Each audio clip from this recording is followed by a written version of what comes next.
UFC Fight Night Vegas, Emmett versus Murphy is coming up next weekend, and today, guys, I have the complete betting guide for you with timestamps if you'd like to skip to any part of the video. Hello, everybody, and welcome back to another video. If you are new here, my name is Kyle. I am your guy with many YouTube channels, guys. We're going to be going through the channel betting recap, confident picks, underdog opportunities, fights that I believe you should not be betting on, my personal lock of the week, and then we're going to finish the video off with some fun parlays and looking for any props that might be available at the time of recording this video, guys.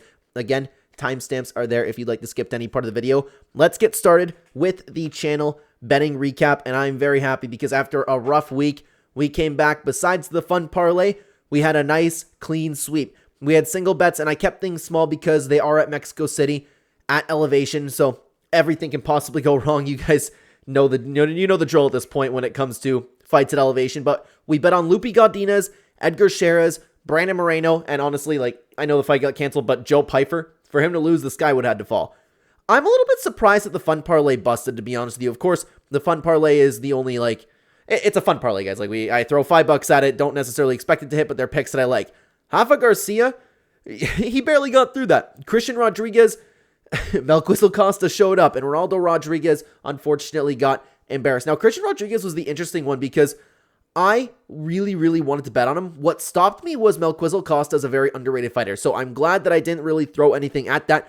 For our official plays, Lupi Godinez, Edgar Sheras, Brandon Moreno, they all looked good, and I'm happy about it. So guys, if you are interested in either supporting the channel or seeing my bets every single week, you can check out the channel membership, which is very cheap compared to other channels. You can check it out in the pinned comment, description down below, or right next to the subscribe button every Thursday, Friday, or Saturday morning, depending whether or not I want to bet on any Friday fights. I'll be posting a community members post just like this, as well as a members only video diving into why I'm choosing to bet on my fight. So if you either want to see what I'm betting on, or like I said, supporting the channel, then you can check that out. OddsGym is also a sponsor of the channel. If you would like to get a discount at OddsGym, pinned comment description down below as well. Use code Clenbat, guys. Let's get into the confident picks for today. And okay, you're gonna have to hear me out on this first one, guys.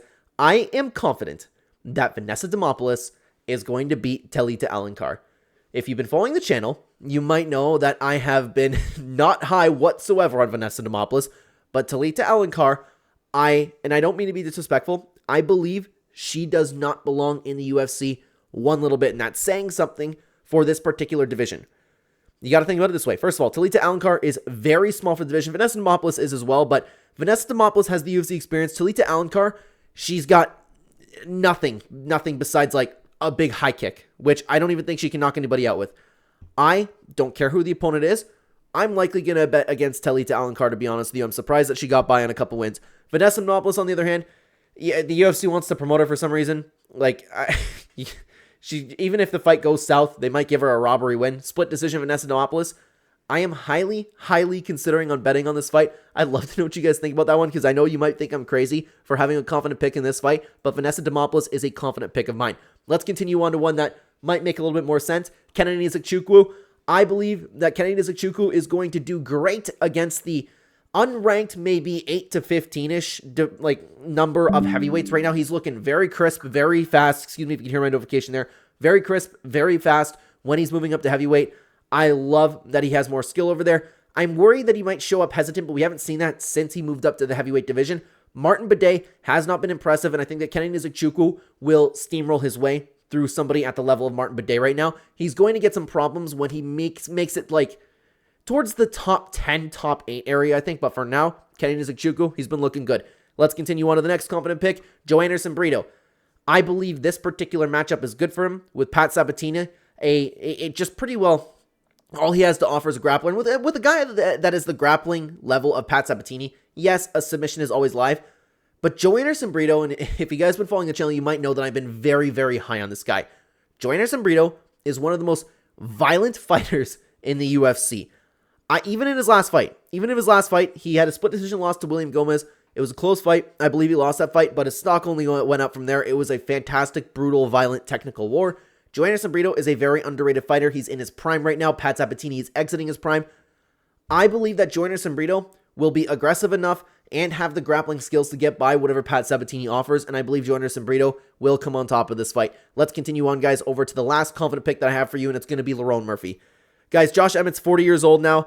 Josh Emmett has taken a lot of damage. Josh Emmett, in my opinion, is a very overrated fighter. Very overrated. He has some wins there that are arguably losses, like the Calvin Kattar one. I will scream until the end of time that that was not a win on his end. All he has is an overhand right and some solid power. He's 40 years old in one of the toughest divisions in combat sports. Lerone Murphy is a fantastic striker. I believe Lerone Murphy will run into problems in the featherweight division. I just don't think he's going to run into a problem with Josh Emmett. Josh Emmett has some wrestling credentials. We never see it, and that's what it's going to take to really push Lerone Murphy. You saw that with Danny Gay. You need to push him. You need to get him to the ground. You need to hold him a little bit. Josh Emmett's not going to do that. I think he's going to be swinging, bombing some overhands. He's going to be doing a lot of missing. Lerone Murphy is just going to end up piecing him up. Lerone Murphy is another confident pick of mine. Now, guys, I have one or two underdog opportunities for you this card. These are not necessarily picks of mine. These are not bets that I'm going to make.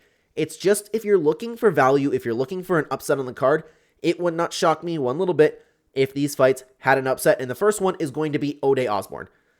It's a tough fight because we still need to see more from Louis. I just think that Ode Osborne, he's been fed a lot of really, really, really tough fights. This fight should remain on the feet. That's where Ode is.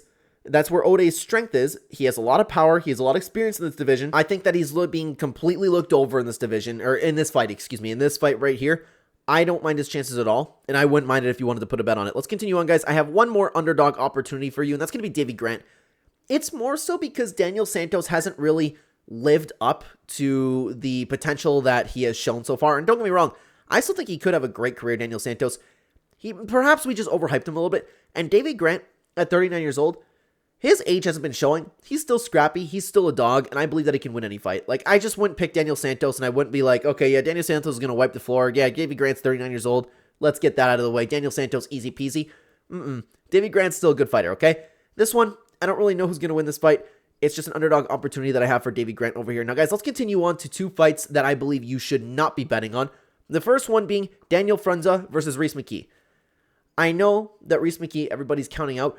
I just hate betting against a guy that's so difficult to put away. You can hit Reese McKee, and people call him the Irish Zombie. He really lives up to that name. He'll walk forward, he'll eat shots, and if Reese McKee happens to find his range, which you can't always count on him to do, he is a good striker. I'm just saying, he might show up.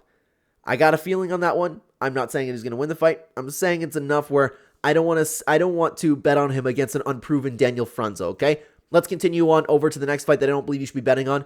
Diane Barboza versus Diana Belbita. Diane Barboza is a big favorite, last I checked, and I think that, like, I think it's two fighters that are really, really lackluster in the UFC, guys. A lot of people look at Diana Belbita and go, you know what, maybe the UFC is just trying to promote her. She's not that great of a fighter, and I honestly don't think she's a good fighter either. Diane Barboza is arguably just barely ahead of that. They talk about her like, oh my god, she's the best grappler. You got to watch out for her jiu-jitsu. I've been watching this girl since her LFA days. Her grappling is some of the most overrated in the entire sport. I will not count on Diane Barboza to take down Diana Belbita and work the ground game there. Could it happen? Should it happen? Yes. Not enough to put my money on it. I'm not confident on that one little bit. Do not be surprised if Diana Barboza sits there and scraps with Diana Belbita, and then you get a sloppy, weird striking bout, okay? Let's continue on, guys, over to Lock of the Week. The fighter on the card that I believe has the best chance of winning, close to as 100% as we can get, it's Brad Tavares. As much as I hope I'm wrong, because I'm a fan of GM3, I think this particular matchup is horrible for Gerald Meerschaert. Gerald Meerschaert, in his older age, has been looking sloppier and slower on the feet every single time that he shows up. His jiu-jitsu, it's there. That's how he wins his fights. He's fighting a guy who has phenomenal leg kicks against a guy who's going to be fairly stationary. He's going to be fighting a guy who has some of the best takedown defense in the UFC. Gerald Meerschaert's takedowns aren't anything that I see being able to take down Brad Tavares, and it's going to remain on the feet, and I imagine Brad Tavares just kind of teeing off on him the entire time. Again, I hope I'm wrong because I like Gerald Meerschaert, but this one is pretty well a lock in my opinion. I believe Brad Tavares is going to... I don't think he's going to like style on GM3 or anything. I just think if Brad Tavares is going to win. It's going to stay on the feet. Gerald Meerschaert's going to fail getting some takedowns. He's going to get picked apart. Brad Tavares is the most confident pick on the card that I have for you. But guys, let's continue on over to the little bit of the fun part of the video. If there's any props that we can take a look at, I am recording this on Sunday before, depending on when you're watching this through the week, the previous Sunday that just happened. And then we can make some fun parlays going on over here. So let's see what we have going on over here to check out the entire card. I'll move over here to get like over here. So over 2.5 for Ariana Counterlozzi versus Loma Look Boom. Yeah, minus 222 for over 2.5. There are quite a few that I could see going to decision. Like Diana Barboza, Diana Belbita, I could see going over 2.5, but I hate 2.5s. I like 1.5s a lot. I don't see anything that's really screaming out to me. Gerald Mearshart, Brad Tavares, that's not bad. I would be a little surprised if Gerald Mearshart submitted Brad Tavares and Brad Tavares finished Gerald Mearshart, to be honest with you. That's a toughie, man. Over 2.5 for Lone Murphy, Josh Emmett. That should happen. To be honest with you, I was looking at Nora Cornell. I was like, what? That's on the card, but it's April 12th over there. So anything else over here? Joe Anderson, Brito, Pat Sabatini, over 1.5 at minus 195.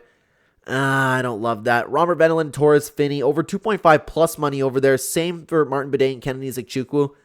Yeah, nothing's really screaming to me over here. Over 2.5 for Daniel Frunzo and Reese McKee. I don't hate that at all. Like I said, guys, if you're expecting Daniel Frunzo to put on like a clinic, Reese McKee is a very, very durable guy. I don't hate that. I don't hate that at all. Talita Alencar, Vanessa Demopoulos. Yeah, that kind of makes sense to be honest. Honestly, as of right now, guys, there's no props that are really screaming out to me over here. Maybe, if you guys are interested, by the way, when the props do drop, if you'd like to see a video from me, please comment down below, and I might get into uploading something throughout the week. I'm always looking for some content to make if anybody would be interested in that. Regardless, let's get into the fun parlays. Let's see what we can make this week, guys. Let's see what we can make. So, first, let's just make some picks for the full card. It's going to be tough. So, we want Vanessa Demopoulos, Victor Henry. I hate this fight. I'm going to skip that one. Daniel Frunza, Diane Barboza, Daniel Santos, I'm going to pick. Ode Osborne, we're going to pick. Torres, Finney, I don't know. We're going to skip that one as well. Brad Tavares, Cordavius Romeus. I actually don't mind him for an underdog. I should have included him as an underdog opportunity, to be honest with you. I do not mind that one little bit, okay? Kennedy Zikchukwu, Joe Anderson Brito, Josh Emmett. Let's see. Wow, that's going to be some good odds. Even just $10 on that gets you 4,500, but with this sport, that's going to be insane numbers, okay? As if you're brand new to the channel, something my sister and I do every week, we put 10 cents on every underdog. One time in Bellator, we were almost millionaires, so I like to see what the odds are. We continue to do that. Let's see what all of the underdogs get us for today. 10 cents, $63,000. That'd be crazy. But what could we actually put together? Vanessa Demopoulos, I like that number as is. What else do we have over here, okay? Lerone Murphy, could use a little bit of juice. Lerone Murphy, Kennedy Zikchukwu together. Don't mind that at all. Brad Tavares, honestly, guys, I would play that as is, to be honest with you. What else do we... there's nothing really, like... MMA parlays have been so tough lately, guys, because, like, Romeus is someone that I consider betting on as well. Like, that's actually an underdog opportunity that I should have talked about. Sorry about that. I didn't end up including that, guys. I don't know. If you really want some juice, you can go Lerone Murphy, Joe Anderson Brito, and Kennedy Zikchukwu. But you always risk with Kennedy Zikchukwu just the odd day that he just decides, hey, I'm not going to show up. Brad Tavares, I'm feeling really, really good about. If you want to put these two together, Brad Tavares and Joe Anderson Brito, them together gets you almost double your money. I don't hate that at all, to be honest with you. But as always, guys, with underdogs, or excuse me, with MMA parlays, there's always something that's bound to go wrong. You see it day in and day out all of the time.